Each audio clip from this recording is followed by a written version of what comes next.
C'est la vidéo la plus importante de ma chaîne et reste branché sur celle-là parce que c'est peut-être la vidéo qui va te faire passer de trader non rentable à rentable et je le pense vraiment. Et je vais te donner tout ce qui, à mon avis, a le plus de valeur en tant que trader financé sur plusieurs profils depuis plusieurs années. Et il y a beaucoup de choses qui sont contre-intuitives ou en tout cas qui sont le contraire de la pensée dominante dans le monde du trading en ce moment. Et je commence maintenant. La première chose dont je voulais te partager, c'est la citation de Abraham Lincoln qui disait: Donnez-moi 6 heures pour abattre un arbre et je passerai les 4 premières à affûter ma hache. Et ça, c'est super important en trading parce que la plupart de ton temps, et surtout au début, doit être focalisé sur l'affûtage de hache, donc dans notre cas, l'amélioration de tes compétences. Que ce soit ta stratégie, ta psychologie, tes process de trading, voilà, tout ce qui va te permettre plus tard d'en récolter les fruits. Le plus important au début, c'est de ne pas passer tout son temps à trader. Comme pour abattre un arbre, le plus important, ce n'est pas de taper sur l'arbre le plus possible. Si tu passes d'abord 4 heures à affûter ta hache, il va tomber plus facilement. Mais de la même manière, la plupart de ton temps ne doit pas être sur les marchés à trader, surtout au début. La plupart de ton temps doit être focalisé, comme je l'ai dit, sur le backtest, sur l'apprentissage, donc les formations, les vidéos YouTube. Ça peut être sur la réflexion, lire des livres. Toutes ces choses qui vont justement améliorer tes compétences et vont te permettre d'être un meilleur trader par la suite. Ok, la prochaine chose, c'est que si tu veux réussir en trading, il ne faut pas que tu ajoutes des choses. Il faut que tu en supprimes. Les gens qui vont réussir dans notre milieu, ça va pas forcément être ceux qui vont avoir le plus de choses dans leur vie, le plus de process, des routines super longues, etc. C'est justement ceux qui ont enlevé les programmes qui t'amènent vers l'échec. Ce que j'entends par programme, c'est toute chose qui t'attire vers l'échec. C'est-à-dire que si, par exemple, tu veux perdre du poids, le fait que tu aies du chocolat dans ton placard, c'est un programme. Parce que inconsciemment, dans ton cerveau, il y a quelque chose qui s'active et qui dit: «Ah, mais t'as à manger, t'as du chocolat dans le placard, vas-y». Et si tu enlèves ce chocolat, tu n'as plus le même programme dans le cerveau. Parce qu'il ne va même pas réfléchir au fait que tu l'as dans le placard ou non. Ça va être beaucoup plus facile. Et bien, dans le trading, c'est la même chose. Et retirer des mauvais programmes, tu peux le faire de plein de façons. Il faut que tu remarques à chaque fois que tu as pris une décision que tu penses mauvaise, qu'est-ce qui t'a entraîné dans un premier lieu à avoir pris cette décision. Et souvent, tu verras que tes décisions viennent d'émotions, et ces émotions viennent bien de quelque part. Et donc, c'est à toi de faire le job et se dire, ben, il faut que j'enlève la source de ce programme. De la même manière, les gens dans ton entourage qui sont négatifs, ça va être des programmes vers l'échec. Parce qu'ils vont te dire des choses qui vont te faire douter, ça va jouer avec ton cerveau et justement ça va te programmer à l'échec. Donc ça veut pas dire de rayer toutes les gens de ta vie, mais fais attention avec qui tu passes la plupart de ton temps. Essaie de justement remarquer ce qui ne t'aide pas vers tes objectifs. De la même manière, si tu procrastines parce que tu as l'impression que tu ne peux rien faire de ta vie, essaie, de retirer tous les programmes qui te rappellent tes échecs passés. Parce que peut-être que ça te paralyse justement et ça t'empêche à accéder au prochain chapitre de ta vie. Donc ça après c'est, en fonction de chacun bien sûr. D'ailleurs, il y a beaucoup de gens qui m'envoient des messages parce qu'ils cherchent une prop firme sérieuse et ils me demandent lesquelles j'utilise. Donc moi je trade avec FTMO et Alpha Capital depuis des années. J'ai fait plus de 15 payouts avec eux, j'ai jamais eu un seul souci. Donc si tu veux me soutenir pour les vidéos que je fais, mais aussi trader avec les prop firmes les plus sérieuses du marché, utilise un de mes liens qui est dans ma description. Ok, on peut reprendre, et ça c'est vraiment important.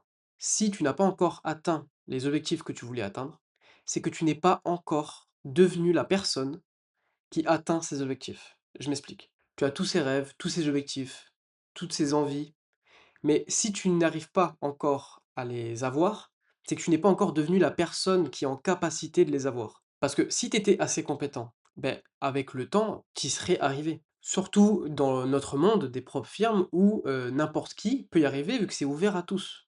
C'est plus une histoire de réseau, de être né sous la bonne étoile, et cetera. C'est soit tu as les capacités, et si tu trades avec les bonnes propres firmes, tu vas faire de l'argent, parce que ben, sur le long terme, tu es rentable, soit tu n'es pas encore rentable.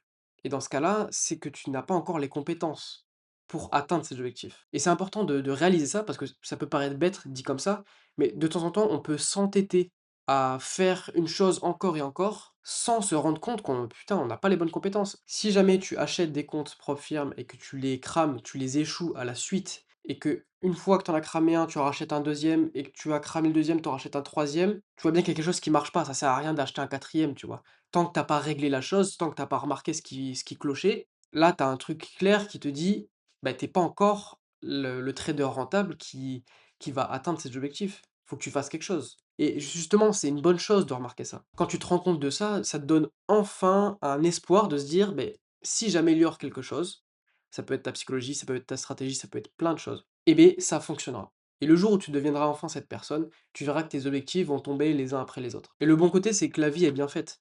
Si jamais tu as besoin de patience pour atteindre tes objectifs, la vie va te mettre dans des situations où, elle va te pousser à avoir cette patience et dans la plupart des cas, au début, tu vas être impatient, tu vas faire de la merde et donc tu vas échouer. Mais ça va te permettre ensuite de remarquer ce qui cloche et tu reverse engineer ce qui se passe et ensuite tu réussis, quoi.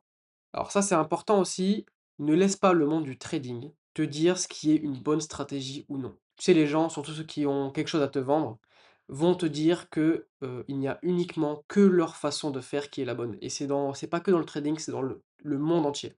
Le truc, c'est que le trading, c'est à la fois super compliqué, mais à la fois super simple. C'est pas compliqué, le marché, il va juste en haut ou en bas. C'est un truc un peu débile au final, quand on y pense. Soit ça va en haut, soit ça va en bas. Et si tu arrives à prendre une partie de ce mouvement, quel qu'il soit, tu gagnes de l'argent. Parce que tu beau faire tes backtesting, tu beau être, je sais pas, un quant qui fait des recherches, analytiques, des sortes d'algorithmes super complexes. Au final, quand tu passes sur ta plateforme d'exécution de trading, tout ça, ça y est pas. Il y a juste écrit acheter ou vendre et t'achètes ou tu vends. C'est vraiment pas plus compliqué que ça. Le marché il va en haut, en bas et vu que le trading est quelque chose de super compliqué, il y a beaucoup de gens qui aiment faire croire que il n'y a que si tu es super sophistiqué dans tes techniques d'exécution et cetera, que tu peux faire de l'argent en trading.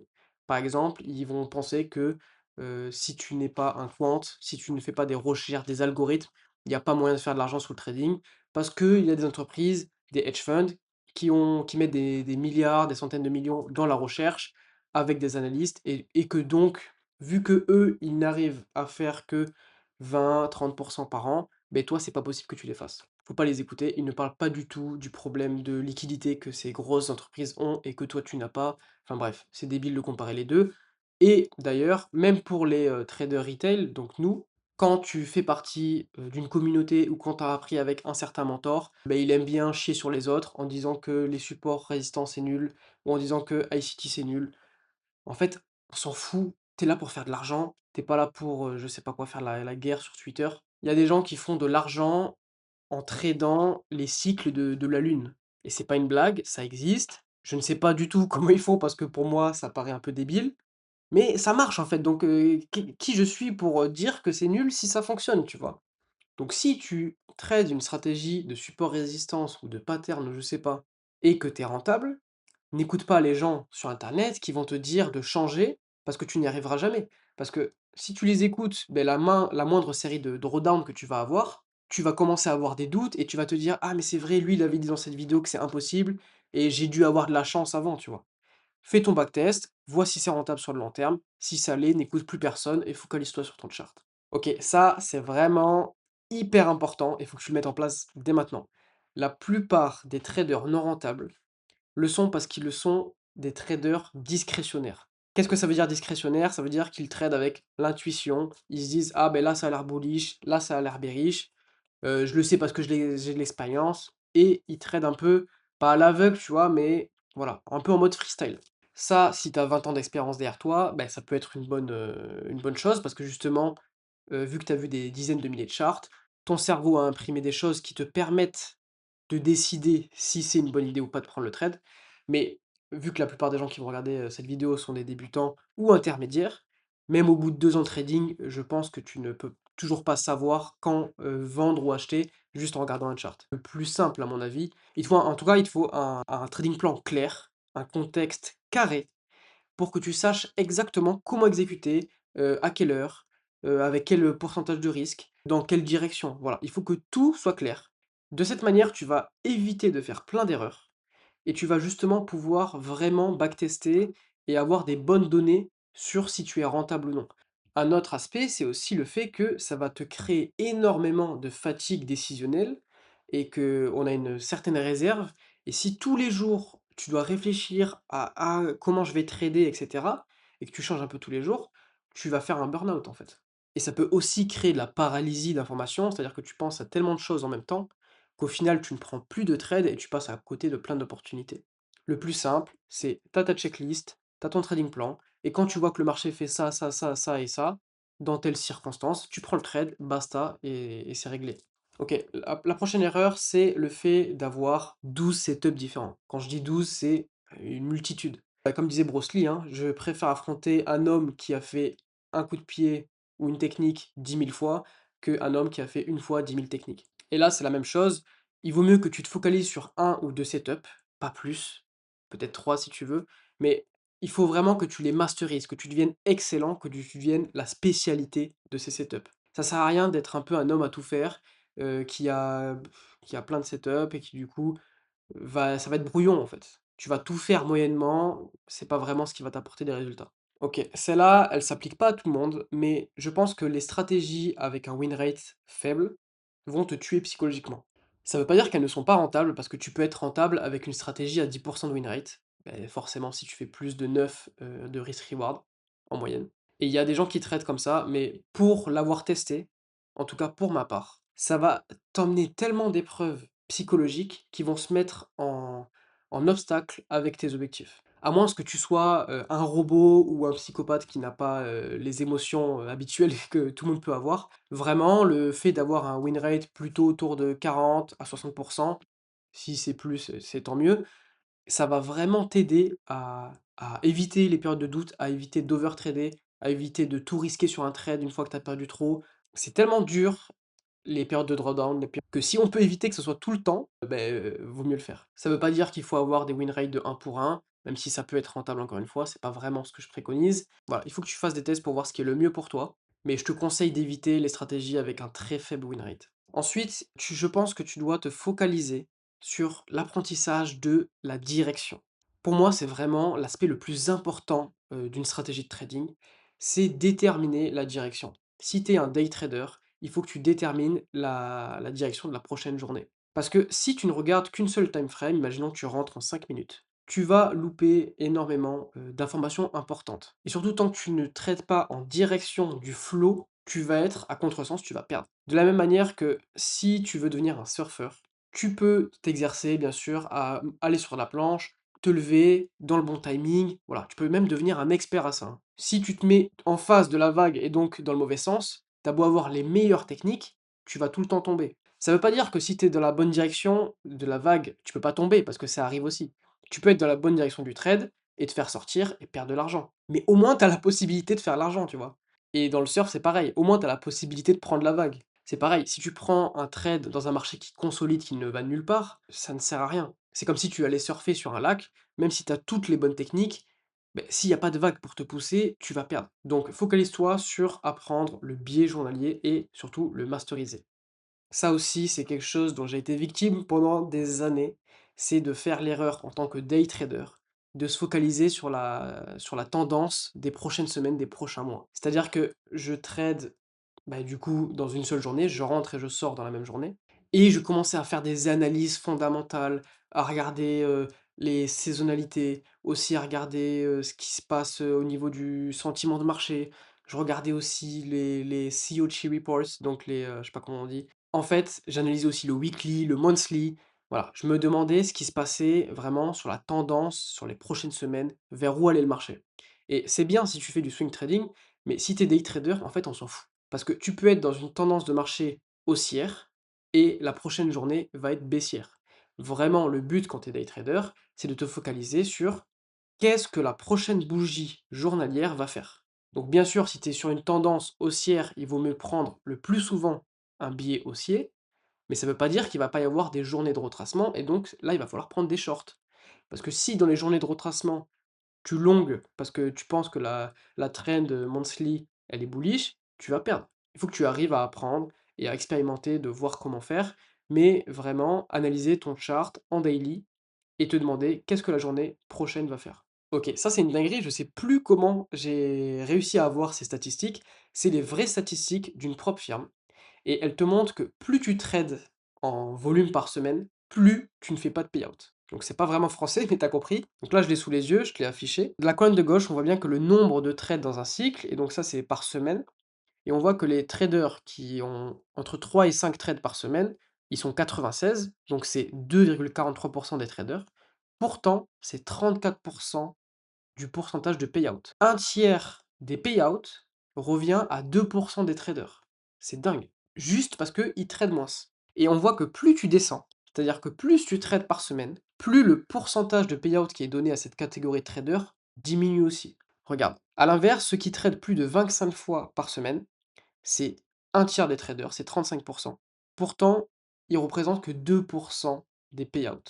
C'est une dinguerie. On voit clairement la corrélation entre le nombre de trades pris par semaine et le pourcentage de payout. Alors attention, il y a bien sûr des exceptions. Si toi tu es un scalper et que tu prends énormément de trades par jour et que ça marche pour toi, tant mieux, t'es l'exception, etc. Mais si tu n'es pas encore rentable et que tu te demandes comment faire pour le devenir, vaut mieux faire ce que la majorité des gens qui gagnent de l'argent font. Dans ce cas-là, prendre 3 à 5 trades par semaine, pas plus. Et ça implique quoi? C'est pas je prends 3 trades et si j'ai un setup ensuite, je le prends pas, c'est pas ça. Ce qu'il faut plutôt se dire, c'est comment je me crée un système, une stratégie qui filtre tellement les trades que je n'ai que 3 à 5 opportunités par semaine, parce que ça sera des opportunités tellement bonnes, avec tous les filtres que j'ai faits, qu'il y a de grandes chances qu'ils soient profitables et donc que je vais gagner de l'argent. Ok, donc ça c'était vraiment important. Le prochain, c'est simple, tu dois travailler plus. C'est un pattern, un schéma qui se répète chez les traders qui ne sont pas rentables. Si tu veux réussir en trading, c'est une activité qui demande énormément d'efforts. Et c'est pas uniquement le fait de mettre des efforts qui va te faire gagner, mais en tout cas c'est nécessaire, il n'y a pas autrement. C'est impossible qu'un mec qui ne travaille pas trop, qui n'apprend pas trop et qui, dès le début, va faire de l'argent en trading sur le long terme. Tu vois, tu peux pas prendre le trading comme une activité secondaire, quelque chose que tu fais, ils appellent ça des side hustles, c'est-à-dire, voilà, j'ai mon petit business sur le côté qui me rapporte un peu d'argent. Le trading, c'est pas un business, le trading, c'est pas une activité comme les autres. Une sorte de c'est pour moi, c'est comme le sport de haut niveau. Tu peux pas être: «Oh, je vais être un peu pilote de Formule 1 sur le côté, ouais, je vais être un peu footballeur pro, sur le côté, tu vois? Je vais jouer en Ligue 2, je vais me faire, 2000. Non, ça marche pas. C'est une activité où il y a que ceux qui excellent qui gagnent de l'argent, comme les athlètes de haut niveau. C'est la même chose. C'est pas du tout: «Ah, je fais mon petit site de dropshipping et je peux m'en tirer pour, 1 000 € par mois». Ça, c'est possible, ça, tu peux le faire. Ou: «Ah, j'ai cette activité de freelance, je fais un peu de conseil à droite à gauche». Ça, tu peux le faire, il y a pas de souci. Mais le trading, c'est pas une activité pour putain, j'entends ça à chaque fois sur des pubs de merde. Tu veux, faire un complément de revenu. Le trading, c'est pas un complément de revenu, ça le sera jamais, c'est pas possible. Donc pour revenir à ce que je voulais dire, c'est que tu dois travailler plus. Tous les week-ends, tous les soirs, ton temps libre. Ça veut pas dire qu'il faut, être monomaniaque et ne faire que ça de sa vie. Je vais en parler juste après, mais il faut vraiment que tu en fasses plus. Plus que les autres, en tout cas, ça c'est sûr. Faut que tu lises des livres, faut que tu écoutes des podcasts, faut que tu te renseignes, faut que tu fasses des formations, faut que tu backtestes. Et je pense que si tu veux faire autant d'efforts parce que c'est nécessaire, faut que tu sois passionné. À mon avis, le trading, si c'est pas ta passion, si ça te passionne pas tant que ça, oublie maintenant. Et je déteste les gens qui, justement découragent les gens, de faire quelque chose. Ça m'a toujours saoulé les gens qui disent: «Ouais, c'est trop dur, ne fais pas ça». C'est pas vraiment ce que je dis. Là, c'est plutôt le truc, c'est que tu ne tiendras pas, à mon avis, la charge de travail et la charge psychologique si c'est pas ta passion. Il y a que ça qui peut te faire tenir, qu'il y a peu que ça qui peut te pousser à faire autant. C'est si, beh, quand tu es devant ton écran, que tu entends parler de trading, que tu trades, bah, tu ça. Et si t'aimes ça, tu vas continuer à faire des efforts. OK, la prochaine, je pense que la majorité des gens ne seront pas du tout d'accord, notamment parce qu'ils ont un intérêt, mais je pense que tu ne devrais pas intégrer de Discord communautaire. Ah, tu peux le faire, mais il faut essayer de s'en détacher parce que ça va je l'ai remarqué parce que je l'ai fait, hein, je suis rentré dans le Discord communautaire, j'ai payé des formations où on est tous les élèves sur le Discord. C'est que quand tu mets 500 traders perdants au même endroit, ça marche pas, en fait. Et puis surtout, tu vas écouter des avis de gens qui ne font pas d'argent. En fait, ça sert à rien. À part pour se faire des amis, c'est génial pour se faire des rencontres, je pense. Pour se faire des potes, justement, qui vont, se tirer vers le haut, je trouve ça génial. Mais il faut que tu écoutes uniquement les gens qui ont réussi ce que tu as envie de faire. Si tu veux devenir un trader rentable, n'écoute que les traders rentables. Le problème, c'est qu'il y a beaucoup de mythos, même dans les discords communautaires, où des gens vont te dire que c'est des traders rentables alors qu'ils ne le sont pas. Et ça ne veut pas forcément dire qu'ils sont mal intentionnés, mais justement, des fois, il y a des gens qui ont, je sais pas, peut-être ils manquent de confiance en eux, et l'effet d'aider quelqu'un sur un Discord, ça les booste, ça part d'une bonne intention, ils ont envie d'aider les gens. Le problème, c'est qu'ils te donnent des mauvais conseils qui ne marchent ni pour eux, ni pour toi, Et en fait, c'est un cercle vicieux où tu restes dans le même endroit, avec des gens qui n'y arrivent pas. Bon, ah, bien sûr, il y a des exceptions, hein, mais je pense que le trading, c'est beaucoup une activité solitaire, surtout au début, où il faut se recentrer sur soi-même, sur sa stratégie, sur essayer de s'améliorer petit à petit, sur faire des échecs, sur, trader, faire des séries de pertes, voir ce qui va pas. Et c'est pas les gens, extérieurs, c'est pas, les avis extérieurs qui vont t'aider. Ça peut t'aider bien sûr, il faut toujours avoir des mentors. On peut apprendre de tout le monde aussi, ça c'est vrai, même de gens qui sont en dessous de nous, niveau compétences, mais je pense que tu dois t'en détacher et ne pas passer ton temps dessus. Là aussi, c'est vraiment important.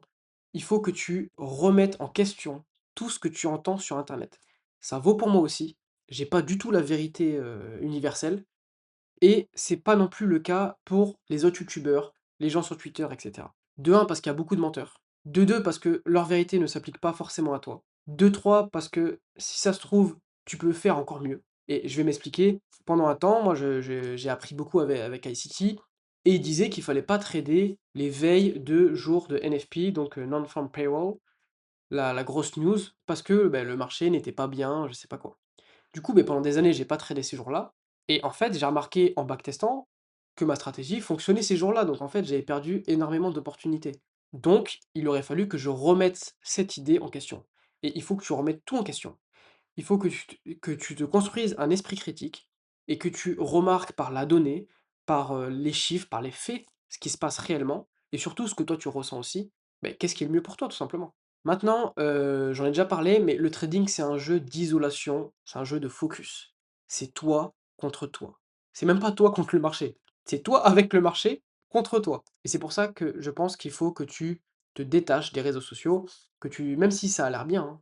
J'ai supprimé Twitter. Après, c'est vrai que je l'ai fait une fois que j'étais rentable. Peut-être qu'au début, beh, enfin, je le sais, au début, Twitter m'a beaucoup aidé parce que ça m'a, montré qui était rentable, du coup, de qui je pouvais apprendre et ensuite, et cetera. Mais une fois que tu as ta stratégie, il faut que tu te restes focalisé sur toi-même et j'ai supprimé Twitter parce que des jours où je faisais des mauvaises performances, ou en tout cas je prenais des trades perdants, le soir je vais sur Twitter et je vois que les gens ont fait, 10 000 ce jour-là.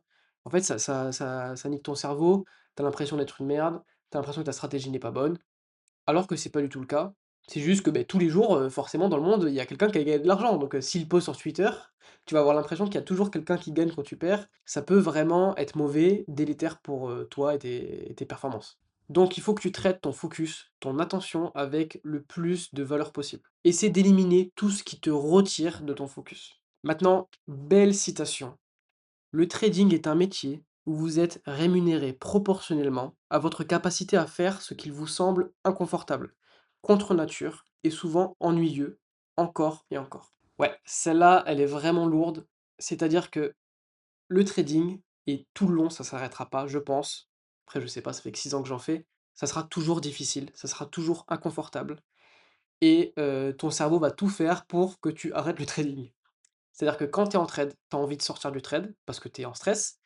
Quand tu es en série de pertes, tu vas vouloir arrêter le trading parce que tu es en stress. Quand tu es pas en trade, tu vas vouloir entrer en trade parce que tu as envie de faire de l'argent, voilà. Tu vas être constamment dans un état émotionnel inconfortable. En fait, ton corps, il est pas fait pour subir ça, il a pas envie et tu vas être payé proportionnellement au fait que tu peux, bah, justement deal with it, donc gérer avec ça. Ça, j'ai beaucoup aimé parce que justement ça m'a permis d'accepter justement ce fait. Parce que j'ai toujours voulu combattre le stress, me dire: «Bon, qu'est-ce que je peux faire pour éviter ce stress? J'en ai marre d'être pas bien, j'en ai marre d'être down et cetera». En fait, maintenant que je sais ça et que je sais que c'est justement dans ces périodes que se séparent les bons traders et les mauvais traders, maintenant quand je ressens la tristesse, le stress, les doutes, je le remarque et je me dis: «Putain, c'est là où je suis payé, en fait».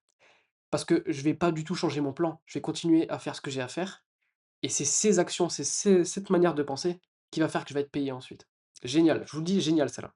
Alors ça, ça découle aussi d'une citation de Léonard de Vinci qui disait que la simplification est l'ultime sophistication. Et donc il faut que tu simplifies ta stratégie, il faut que tu simplifies tes routines, il faut que tu simplifies ta vie en gros. En gros, il faut simplifier ta vie. Quand on entend ça, quand on entend Léonard de Vinci dire que ben, c'est l'ultime forme de sophistication, par exemple pour la peinture, tu te dis, bon, ben, je vais juste peindre en bleu, c'est simple, c'est pas vraiment ça, l'idée derrière. L'idée derrière, c'est que tu dois d'abord, je pense, hein, en tout cas, pour mon expérience en trading, c'est ça, c'est que tu dois d'abord apprendre le maximum d'informations. Faut que tu deviennes un expert de tout ce qui est sur le trading. Faut que tu connaisses tellement de choses, tellement vastes et tellement plus poussées que les autres, que ensuite tu vas savoir quoi choisir dans ces choses. Faut que tu aies tellement d'informations que tu te dises: «Bon, ben, je vais prendre juste ça parce que c'est que le meilleur du meilleur». Tu vois ce que je veux te dire? Et une fois que tu as ça, c'est là où tu simplifies parce que tu prends que ce qui fonctionne, que ce qui est simple, que ce qui va être reproductible. Mais vu que tu as sélectionné parmi cette marée d'informations que le meilleur, c'est là où tu vas être vraiment le meilleur, tu vas avoir les meilleures performances et tu vas vraiment te détacher des autres. En gros, faut pas juste que tu te dises: «Bon, ben s'il faut que je fasse quelque chose de simple, je fais juste un support résistance, j'achète quand c'est un support, je vends quand c'est une résistance», c'est pas ça. C'est d'abord, tu vois toutes les stratégies, tu testes, quand je dis tu vois toutes les stratégies, je m'entends, mais faut que tu testes plein de choses. Faut que tu testes, que tu testes, que tu testes, que tu testes, et ensuite tu retiens que ce qui fonctionne. Tout ce qui est superflu, tu l'enlèves. Tout ce qui t'apporte pas des gros retours sur investissement, tu l'enlèves. Je sais pas, heu, imaginons dans ton plan, il y a quelque chose qui te permet chaque année, d'avoir, 5 de plus de performance. Mais c'est un peu chiant. Ben oui, ça t'apporte des performances, mais c'est pas un bon ratio risk-reward, en fait. Le fait de complexifier ta stratégie va te faire beaucoup plus, je sais pas, rater des opportunités ou prendre des mauvais trades, et les 5 que tu aurais théoriquement récupérés, tu vas les perdre, en fait. Donc c'est ça, c'est dans ça que la simplification, c'est la meilleure chose. Ensuite, si tu veux la formule du succès, et ça compte pour n'importe quelle activité. D'abord, il faut que tu apprennes des gens qui sont là où tu veux être. Ça, c'est ce que les gens intelligents font. Mais ensuite, il faut que tu testes ces informations et que tu en tires tes propres conclusions. Ça, c'est vraiment les plus intelligents qui font ça. Et on fait souvent l'erreur de surestimer nos mentors. Et je l'ai fait par le passé. Je mettais tellement sur un piédestal les bons traders que je voyais sur internet ou que je lisais dans un livre, et j'avais l'impression d'être vraiment à des années-lumière d'eux, tout simplement, en termes de compétences. Et ça peut être vrai, mais en même temps, faut aussi remarquer que ces gens-là, ils font des erreurs. Ces gens-là, ils ont des doutes. Ces gens-là, ils ont appris de quelqu'un aussi. Voilà, en fait, on est comme eux, ils sont comme nous, et surtout, en fait, on peut les dépasser. C'est-à-dire que le coach de Lionel Messi, quand il avait 10 ans, il connaissait plus, bien sûr que Lionel Messi l'écoutait et il avait plus de connaissances sur lui qu'au foot, mais ça ne veut pas dire que Messi ne va pas devenir meilleur et ne va pas apprendre d'autres choses que l'entraîneur ne savait pas. Là, c'est la même chose. S'il était resté focalisé sur ce que son entraîneur savait, il n'aurait peut-être pas fait les choses différemment et il n'aurait pas été ce footballeur, libre, qui, justement réinvente un peu le sport, tu vois? Bon, c'est un peu une analogie de merde, mais tu m'as compris. Au final, vraiment, les gens, ils ne sont pas aussi forts, ils ne sont pas aussi intelligents que tu les vois dans un livre ou sur une vidéo YouTube ou sur Twitter. Ces gens-là, ils vont pas te montrer justement toutes les périodes de perte, tous les comptes qu'ils ont perdus, toutes les années où ils ont été perdants, où ça a été dur. Et tu verras que plus tu montes en compétences, plus tu montes en expérience, plus tu remarqueras qu'en fait ils étaient, ah si, ils sont exceptionnels parce que, beh, c'est pas tout le monde, mais tu peux le devenir aussi. Ensuite, ça c'est important, les actions faciles ont le goût du paradis, mais t'amènent en enfer, et les actions difficiles ont le goût de l'enfer, mais t'amènent au paradis. Et ça, c'est vraiment vrai. Il y a beaucoup de choses dans la carrière d'un trader qui sont difficiles, qui sont chiants, qui sont durs, mais c'est vraiment, bah, c'est comme dans la vie en fait, hein, et ça qui est beau aussi avec le trading, c'est que tu apprends tellement sur la vie. Parce que, beh, en fait, vu que c'est nécessaire pour performer, tu vas être amené à te poser des questions, à découvrir des choses, et tu vas remarquer qu'en fait, ça se transpose sur plein de choses dans la vie. Ça, c'est magnifique. Et si tu te rends compte quand tu fais des choses que tu n'as pas envie de faire, qui te paraissent difficiles, si tu te rends compte que ça va t'amener là où tes objectifs sont, ça va être beaucoup plus facile, bah, de continuer à le faire, en fait. Et surtout, c'est facile, je sais pas, d'envoyer 4 de risque par trade sur un challenge, parce que, beh, ça a le goût du paradis, hein. Tu as envie, tu as le goût déjà des payouts et cetera. En fait, ça va t'amener à perdre tes comptes. Ça aussi, c'est important. Il y a beaucoup trop de traders qui sont trop pragmatiques, cartésiens. Souvent, c'est d'anciens ingénieurs ou ça peut être des traders quant, voilà, qui font des algorithmes et cetera. Ou qui va avoir cet esprit justement de logique, de théorie des marchés, que les marchés sont efficients et cetera. Il y aurait aucun argent à faire. Le marché, il va en haut et en bas, peut-être qu'on peut, trader justement et gagner de l'argent sur ça, tu vois? Et ce que je veux dire par là, c'est que trop de traders, ils veulent avoir raison, Mais en fait, on n'est pas là pour avoir raison. On est là pour faire de l'argent. Je vais dire: «Ah mais moi je trade, avec ICT, là le marché a pris cette structure, il vient chercher de la liquidité, je vais essayer de prendre un reversal». Si je dis ça à un mec hyper pragmatique, il va me dire: «Ah mais non, en fait mec, ça marche pas comme ça la liquidité, je l'ai appris dans un livre et puis, il y a tel, je sais pas quant, qui a écrit cette étude qui dit que ça marche pas». Bah écoute, si j'ai fait de l'argent avec, j'ai fait de l'argent avec, tu vois? Et il va me dire: «Oui, mais c'est de la chance, c'est une erreur statistique». Bon, écoute, il y a plein de gens qui font des millions en tradant ICT. Qu'est-ce que tu veux que je dise de plus? Enfin, ça marche pas pour 99 des gens, je suis d'accord. Malgré tout, bah, si tu as la bonne approche, ça peut fonctionner. Et là, ils vont me dire: «Beh, dans toute simulation de Monte Carlo, il y a, une courbe qui est positive et donc, beh, toi, tu as dû avoir de la chance et tu sur cette courbe». Bon, bah, si c'était vrai, beh, j'étais rentable il y a 3 ans, du coup, je suis pas censé être rentable l'année d'après, ni l'année d'après, parce que sinon j'aurais vraiment beaucoup de chance, en fait. Si c'était vrai, un trader comme Jetcap qui a gagné 1 million de dollars avec les profits en 2024, vu que pour eux, il a eu de la chance parce qu'il fait partie de ces exceptions statistiques, il y a très peu de chances, statistiquement, que l'année 2025, il fasse le plus gros payout de l'histoire avec 2,5 millions. C'est quasiment, en fait, les 2, ce serait tellement de probabilité, ce serait tellement peu de probabilité que c'est littéralement impossible. Bon, et beh, il s'avère que c'est le cas, donc voilà. Juste, il faut vraiment que tu te focalises sur faire de l'argent, sur, parce que c'est le but du trading et sur le fait de on s'en fout de ce qu'ils disent, quoi, tu vois? OK, on va redescendre un peu en pression parce que j'ai des fois, et je vois des trucs sur internet, ça me saoule de ouf. Si tu n'as que le trading dans ta vie, tu cours à ta perte. Alors je sais que j'ai dit qu'il fallait beaucoup travailler, travailler plus, travailler dur, qu'il fallait faire des efforts, qu'il fallait y penser tout le temps, qu'il fallait être passionné. C'est vrai, c'est une vraie chose.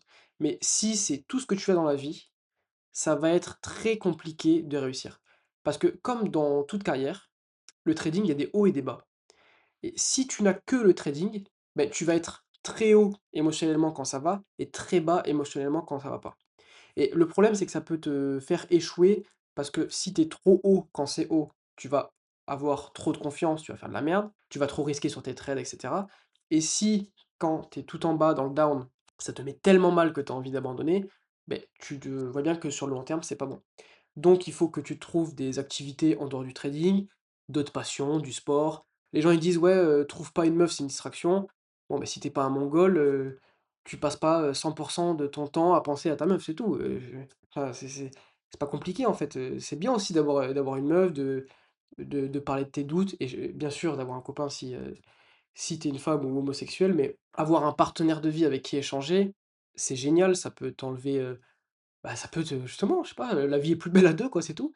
Avoir des potes, sortir aussi, aller boire des verres, voilà. C'est juste, il faut pas le faire dans l'excès. Il faut que, beh, la majeure partie de ton temps, ce soit focus sur tes objectifs. Mais si tu écartes tout le reste, franchement, c'est vraiment un plan pour aller à ta perte. Prochain point. Il n'y a jamais eu de meilleur moment dans l'histoire pour devenir trader et la majeure partie des gens le prennent pour acquis. Rien voilà, juste 2 faits, allez 3 faits. Il y a 30 ans, pour passer un ordre de trade, il fallait appeler ton courtier et les commissions devaient être, je sais pas, 100 fois plus grosses qu'aujourd'hui. Rien que ça te met pas bien. Ensuite, il y a 30 ans, il n'y avait pas de logiciel de backtesting. Autre point compliqué. Et troisième point, il y a 30 ans, il n'y avait pas les propres firmes qu'on connaît actuellement. Si tu n'avais pas énormément d'argent, du réseau, des diplômes, tu étais mort. Et je suis sûr que derrière ton écran, tu n'as ni réseau, ni énormément d'argent, ni diplôme en finance. Donc en fait, tu étais voué à l'échec. Aujourd'hui, c'est plus le cas. Aujourd'hui, c'est la méritocratie à la plus pure et ça, je trouve ça magnifique. Et là où je dis que les gens le prennent pour acquis, c'est que les gens sur internet, ils sont là: «Ah, les profs firmes, ils gagnent de l'argent quand toi tu perds, c'est horrible». Bon, ben si c'est ça, fais pas de trading. Voilà, le fait est que les 2 de traders qui sont rentables, ils font énormément d'argent. Tu as juste à devenir ces 2 c'est tout. Tu veux faire quoi de plus? Si tu aimes pas, fais pas. Et rien que le fait de les logiciels de backtesting, putain, mais les gens ne backtestent pas, les gens ne passent pas, des heures et des heures à être sur les graphiques, à engranger de l'expérience, je trouve ça fou. Je te dis qu'on le prend pour acquis parce que si tu retournes 30 ans en arrière, je sais pas, tu voyages dans le temps et tu arrives dans une salle de marché, il y a 30 ans ou sur un floor à la bourse, le trading pit et que tu dis aux gars: «Ah les gars, j'ai un nouveau logiciel un peu secret où on peut backtest, on peut aller dans le passé pour voir ce qui s'est passé sur les marchés et voir, combien tu aurais fait d'argent et cetera». Je te promets qu'ils auraient passé tout leur temps libre là-dessus. Mais quand je te dis tout leur temps libre, ils auraient fait que ça. Parce qu'en fait, ils se seraient rendus compte que c'était un avantage tellement énorme, parce que justement, ça aurait pas été accessible à tout le monde et donc en fait, beh, ton cerveau, il se dit: «Beh, si c'est pas accessible à tout le monde, c'est que c'est incroyable» et vu qu'aujourd'hui, c'est accessible à tout le monde parce que, bah, c'est sur internet, c'est 30 balles par mois, t'as l'impression que ça a pas de valeur, parce que tout le monde peut l'avoir. Mais en fait, ça a tellement de valeur parce que justement personne ne l'utilise. Donc c'est la même chose en fait. Qu'il soit, caché ou au vu de tout le monde, beh, le fait est qu'il y a très peu de gens qui l'utilisent et donc il y a toujours un avantage à faire ça, tu vois? Donc putain, passe ton temps en backtesting. Maintenant, un fait important, une stratégie gagnante ne suffit pas. Elle est nécessaire, mais elle ne suffit pas. C'est-à-dire que si tu as pas de stratégie gagnante, tu vas perdre. Donc déjà, si tu as pas backtesté et vu que ça fonctionnait et que tu commences à essayer de trader, déjà tu pars déjà du mauvais pied. Et ensuite, c'est nécessaire, mais ça suffit pas. Par exemple, SMB Capital, qui est une propre firme, les anciennes propres firmes, en fait, bah, en gros, c'est une institution qui engage des traders, qui les forment et qui ensuite vont trader l'argent de la boîte pour le faire fructifier. Et bien, chaque année, ils ont une sorte de cohorte, ils appellent ça, où ils prennent, je sais pas, j'en sais rien, 20, 30 nouveaux stagiaires, ils les forment, donc ils donnent à tous, à ces 30 personnes, la même stratégie, et il n'y a qu'un trader sur 4 qui finit par être rentable. Pourtant, ils ont tous la meilleure stratégie d'une des meilleures firmes au monde, institutionnelle, avec les meilleurs outils, etc. Et ça prouve bien que ce n'est pas le fait d'acheter une formation qui va te faire devenir rentable. Il y a besoin de tellement d'autres choses. Et eux, ils disent que le point commun avec tous ceux qui réussissent, c'est ni la stratégie, c'est ni la psychologie, c'est ni les outils, c'est ni d'où tu viens, etc. Ceux qui restent, ils ont tous ce point commun, c'est le bon mindset et le bon éthique de travail. Ces gens-là travaillent énormément. Ils remplissent des formulaires, ils backtestent, ils vont voir leurs statistiques, ils vont essayer de s'améliorer, ils vont poser des questions, ils vont être attentifs. Juste, en fait, c'est l'implication. Peut-être que ces gens-là, ils ont du mal avec leur psychologie, ça viendra plus tard, mais tu peux être rentable sans. Tout ce qu'il te faut, c'est une grosse éthique de travail et l'envie de faire plus. Ok, prochain, tu n'as pas besoin de plus de performance, tu as besoin de plus de capital. Si aujourd'hui tu fais que 5% par mois, et que tu as que 100 € de côté et donc tu te dis: «Bon, beh, je peux prendre qu'un, challenge à 10 000 par exemple». Beh, même si tu réussis le challenge et que tu deviens financé, tu vas faire 50 $ par mois avec 5. Je suis con? Ouais, je suis con, c'est 500 $. OK, donc tu vas faire 500 $, bah, c'est pas avec ça que tu vas en vivre et donc tu pourrais être tenté de te dire: «Bon, il faut que je change toute ma stratégie, il faut que je fasse mieux, j'ai besoin de faire, je sais pas 10-20 par mois pour pouvoir prendre 1 000 ou 2 000 €, bah, dans ma poche». Le problème, c'est que les stratégies à 10 20 par mois, ça court pas les rues et si tu la trouves, garde-la bien pour toi, c'est le saint graal, hein. En fait, le truc, c'est que si tu avais 1 000 000 $ de financement, beh, ces 5 ils te rapporteraient 50 000 $ et là, en fait, beh, c'est plus du tout le même niveau. Pourtant, c'est les mêmes trades que tu prends.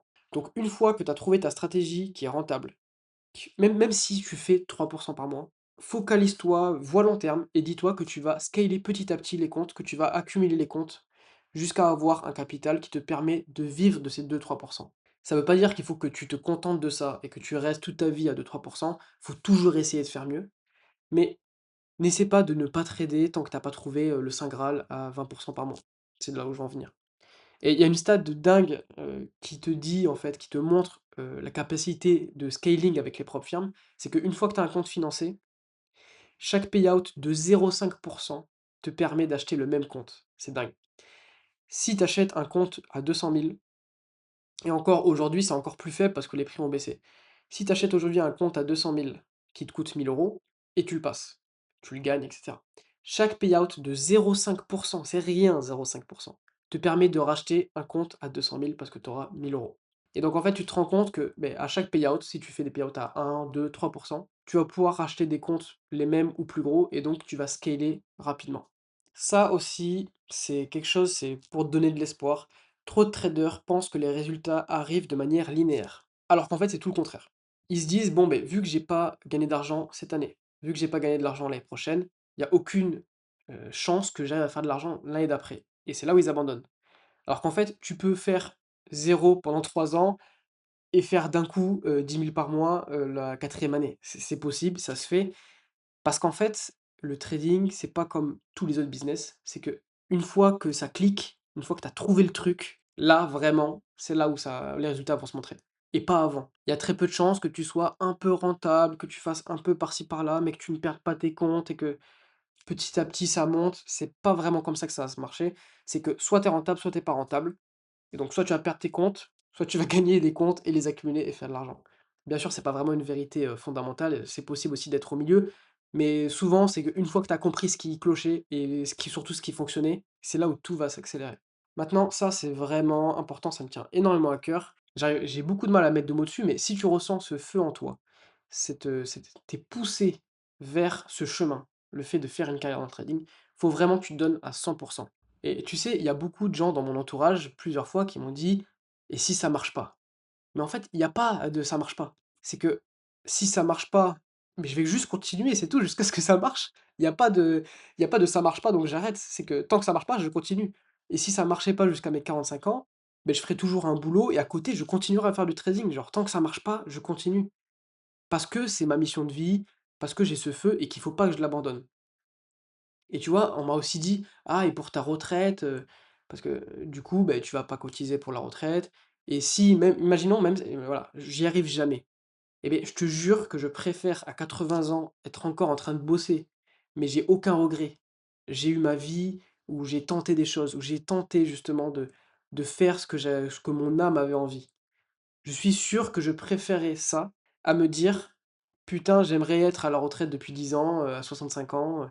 Bien sûr, ça va me faire chier si ça arrive et que je pense que, voilà, ça va être compliqué, mais au moins je me dirais: «Putain, j'ai eu une vie où j'ai fait ce que j'avais envie, en fait». Il y a trop de gens qui la vie, c'est tellement incroyable, c'est tellement important, ça a tellement de valeur et les gens, ils passent à côté de leur vie en faisant quelque chose qu'ils n'ont pas envie, justement. Je trouve ça dingue, je peux même pas le concevoir, en fait. Je peux même pas le concevoir.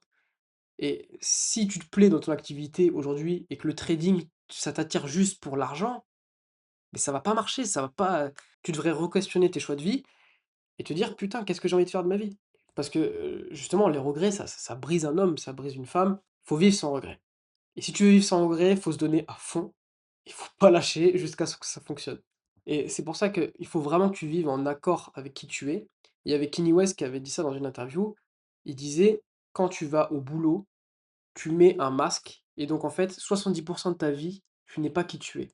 Parce qu'on n'agit pas, de la même manière, au travail que, en dehors.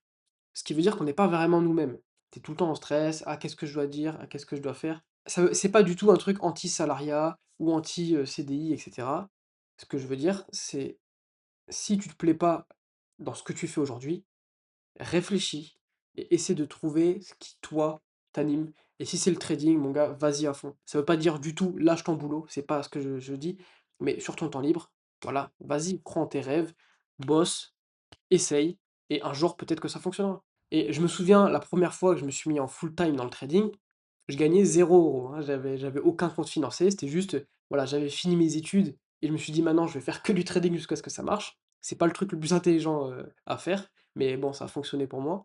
Le 1er jour où j'étais devant mon écran, que j'avais plus d'études, que j'avais plus de taf et que tout mon temps, je le faisais à ma passion, à essayer d'atteindre ce que j'avais envie d'atteindre, bah, j'ai jamais été aussi heureux de ma vie. Pourtant, j'avais pas d'argent, j'avais été pas non plus rentable, mais au moins je faisais ce que j'aimais. Bah, ça, c'est dingue.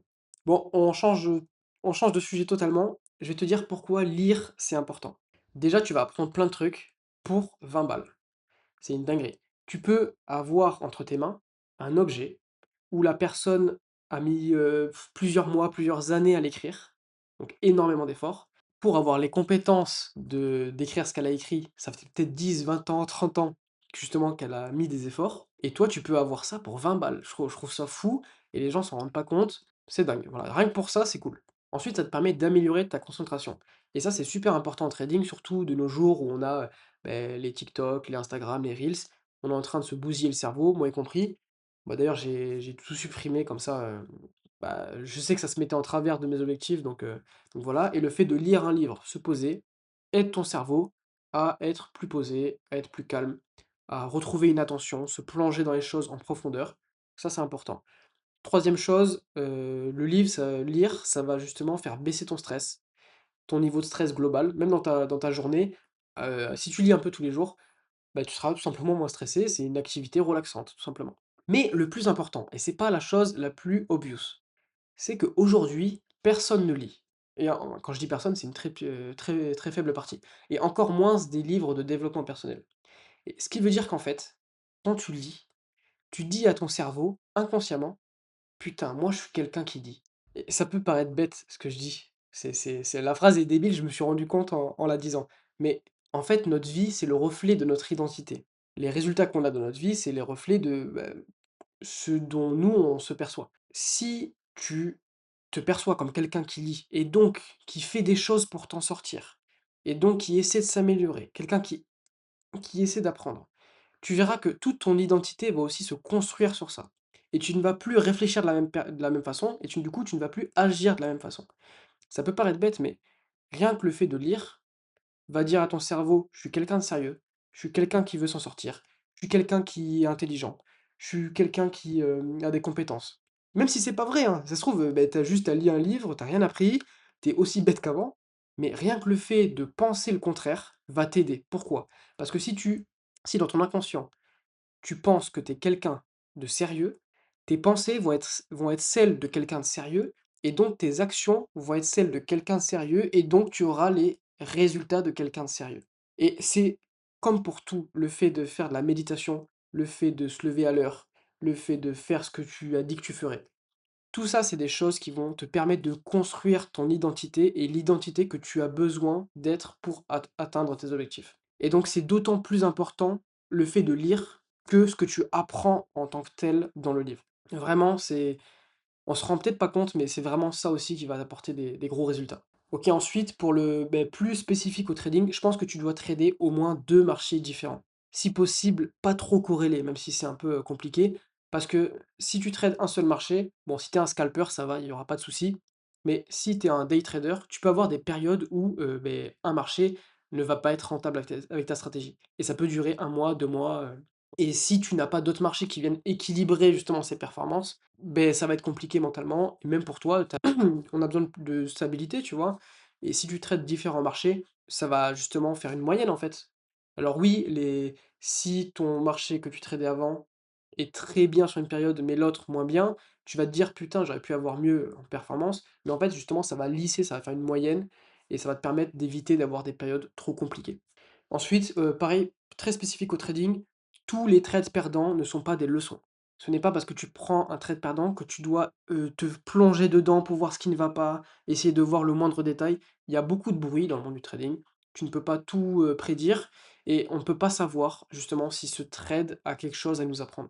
Si tu le vois que quelque chose se répète sur la durée, là, avec les données, avec la loi des grands nombres, là, tu peux en tirer des conclusions. Mais chaque trade n'est pas forcément, chaque trade perdant, gagnant ou perdant d'ailleurs, n'est pas une leçon et tu dois pas revoir ton trading, en entier juste parce que tu as vu, quelque chose qui s'était passé à un instant T. OK, ensuite, avant-dernier, on est bientôt à la fin, attention à être bien compétent avant de faire un payout, car une fois que tu y as goûté, c'est impossible de faire marche arrière.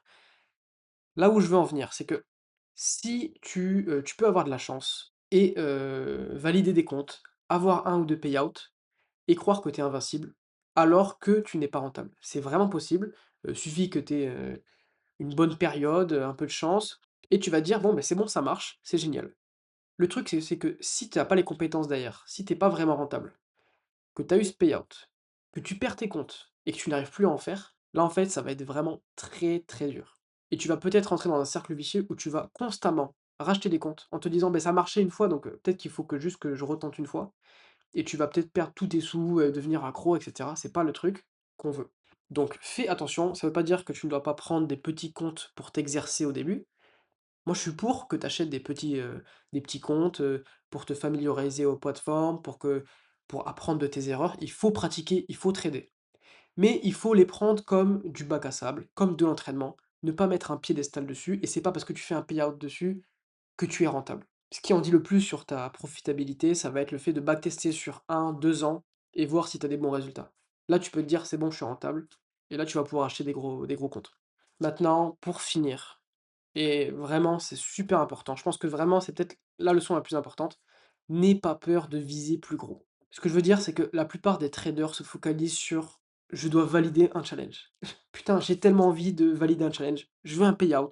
C'est bien tout ça et c'est une étape, mais c'est pas ça qui va te t'amener loin dans ta carrière de trading. Le truc, c'est qu'il faut toujours avoir en vision l'étape suivante. Moi, je trade pas les profs firmes en me disant: «Ah, j'ai envie de faire des payouts». Je me dis: «Putain, si le meilleur trader au monde, il faisait des profs firmes, il serait en train de les braquer». Et donc moi, je veux être ce meilleur trader au monde qui est en train de faire des centaines de millions sur ses comptes et qui, les profs firmes, c'est tellement pas assez qu'il n'y touche même pas, tu vois? Et j'ai envie d'être cette personne, tu vois? Le mec qui est vraiment au niveau +10.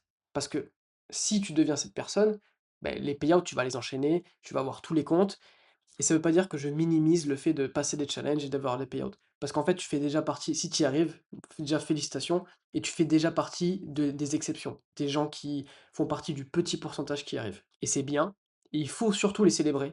Faut en être fier, mais surtout faut se rendre compte que c'est pas l'étape finale. T'as pas fini le jeu parce que tu as fait, 100 000 de payouts, tu vois? C'est déjà incroyable, mais si, il faut voir plus loin, tu vois? Regarde par exemple la série Billions et tu vas voir quel genre de personnage tu dois devenir si tu veux faire des performances hors du commun.